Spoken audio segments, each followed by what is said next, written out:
আমাকে যদি তোমরা বলো যে জামশেদ ভাই কষ্ট করে আসছেন, একটা নসিহত করেন,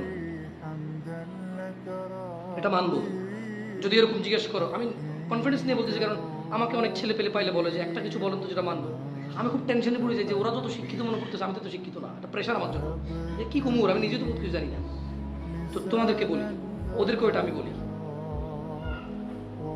যদি তুমি জীবনে বরকত পেতে চাও, সম্মান পেতে চাও, হৃদয়ের প্রশান্তি পেতে চাও, জানা ব্যভিচার যেটা প্রেম দিয়ে শুরু হয়, জানা ব্যভিচার যেটা প্রেম দিয়ে শুরু হয়, নজরকে হেফাজত না করার কারণে, চক্ষুকে নিম্নগামী না করার কারণে, চোখ দিয়ে যেটা শুরু হয়, এটা তোমার শান্তি নষ্ট করবে, এটা তোমার রিজিক নষ্ট করবে, এটা তোমার এই শিথিলতা, হৃদয়ের সুকুন, প্রশান্তি, নীরবতা, এটাকে বলে কি, স্থায়িত্বটা নষ্ট করবে, স্থিরতা নষ্ট করবে এটা।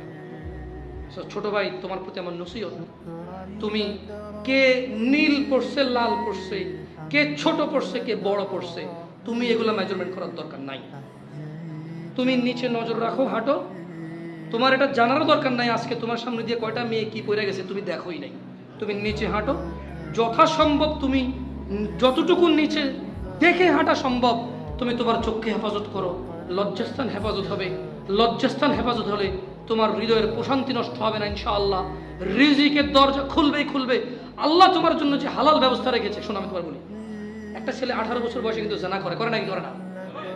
কিন্তু যদি ও জানায় না যেত, ওর হয়তো আল্লাহ হালাল ব্যবস্থাই করতে,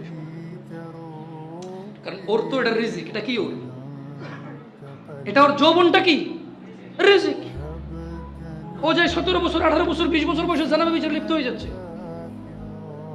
কিন্তু ও যদি আল্লাহকে ভয় পেত আর শারীরিক চাহিদার জন্য আল্লাহর কাছে বলতো, আল্লাহ আমাকে ধৈর্য দাও, আমি রোজা রাখতেছি, আমাকে সাহায্য করো, আমাকে তৌফিক দাও, আমাকে উত্তীর্ণ করো, বিবাহ পর্যন্ত আমাকে তৌফিক দাও,